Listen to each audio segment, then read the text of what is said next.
Killer Mike has been arrested and booked for misdemeanor battery after an alleged physical altercation backstage at the 2024 Grammy Awards, just after he won 3 awards, including his first in more than 2 decades. The 48-year-old rapper, real name Michael Render, was in the process of being released by the Los Angeles Police Department, an LAPD spokesperson confirmed on Sunday night.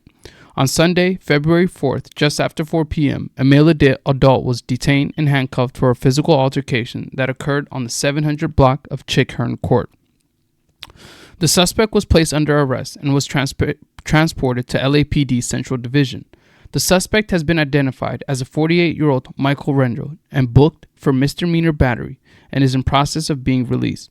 In footage captured by The Hollywood Reporter at the annual music awards, the 48-year-old rapper was handcuffed and escorted out by Los Angeles police at Crypto Arena. It came just after some joyous moments for him at the Grammy premiere ceremony, where he won 3 awards in quick succession: Best Rap Album for his album Michael, and Best Rap Song, and Best Rap Performance for his track Scientists and Engineers, featuring Andre 3000, Future, and Aaron Ellen Kane. Render was celebrating just before he was detained. The only thing that limits your age is not being truthful about your age or what you're doing, he said backstage. At 20 years old, I thought it was cool to be a drug dealer, he added. At 40, I started to live with the regrets and the things that I've done. At 45, I started to rap about it. At 48, I stand here as a man full of empathy and sympathy for things I've done. When he collected his 3rd award, the Atlanta-based rapper shouted out, "Sweet, sweet. It's for Atlanta. For all those people out there that think you get too old to rap, BS," he said during the pre-telecast.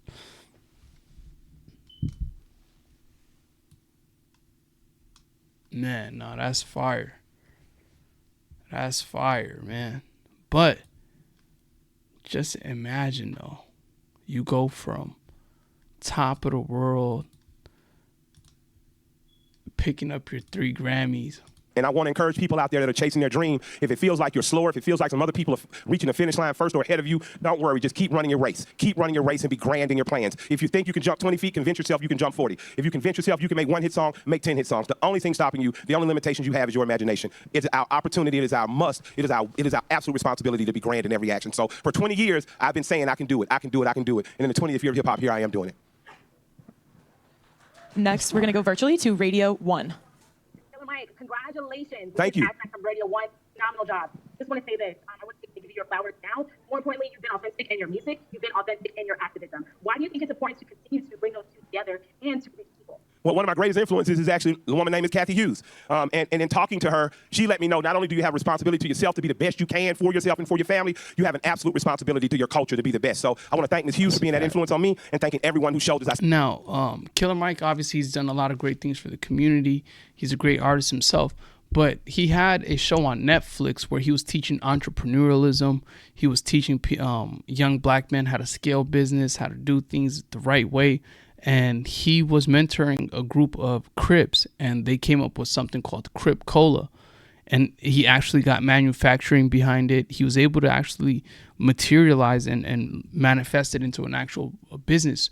I think something happened with the Crip LLC, which kind of hindered all of that. But just the fact that he was able to get that off the floor is pretty dope and says a lot about the type of person he is.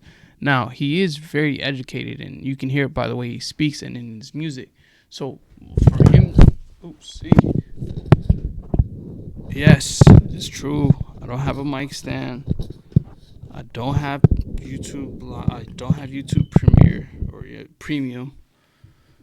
Man. But yeah. Stand on the many, many entertainers who went unrecognized, the many MCs that went unrecognized, to the kids who dared to start a new art form in the South Bronx, and to the kids in the South who took that art form further. Just thank you all. All right. I wonder how it went from that to leaving like this. In handcuffs. After winning 3 of them. Now, just 1 Grammy alone, right? Like 1 Grammy alone is like, woo. And I knew it was a good album because obviously I watched JBP. And they're like the harshest critics when it comes to music. You've obviously heard Joe and his takes when it comes to like even people that he's that he likes as people, as friends or whatever he considers his friends. He's still gonna be scrutinize that music. So for him to give Killer Mike very high praises on the album. And this was several weeks ago before even Grammy considerations. He was like, yeah, Killer Mike really spin. I mean, I'm not going to lie. I didn't sit and listen to it, but I've listened to Killer Mike's songs. I've heard him on few features, and just the type of bar play and wordsmith that he is, you know, you got to respect. But, yeah, that's how I knew it was going to be some stuff, because Joe was like, nah, he might have album of the year early on. So that's dope. And then he won 3 of them, right? 3, and then you walk away in cuffs. Nah, that's bogus, man. That's bogus. That's hella bogus. In the rain, like they got bro. Look at this. Look. I mean, they trying to put an umbrella over the rocket. But how do they not have video of the altercation? All them cameras. This LA, downtown LA, Grammy weekend. There's cameras on camera. There's cameras within cameras, you would assume. So the altercation they referring to are really, and for one, who fights at Grammy weekend, right? They don't even let like dingy street, like too much extra, you know, ratchet niggas in them type of events. You feel me? You keep your gangster hood homies at home that day, right? So for an altercation to happen at the Grammys, it's like, damn, man.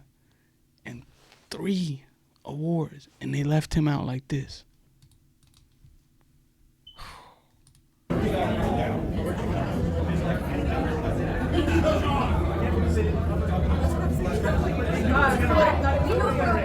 He just changed. No, hold on.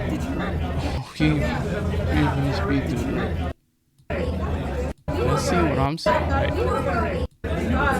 What this is.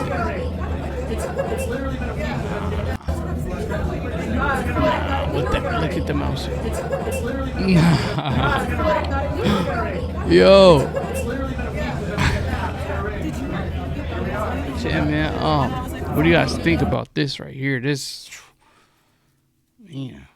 But then at the same time, just to play devil's advocate, like, Killer Mike, you at the Grammys, like, you should have security, or like maybe like give someone the pass, or like, you know, you're not gonna give nobody a pass for disrespecting you, but there has to been a different, like some other kind of resolution to not this walking away like this after you just won 3 Grammys. Is crazy. I don't care what you say, but jump in the comments, man. Let me know what y'all think.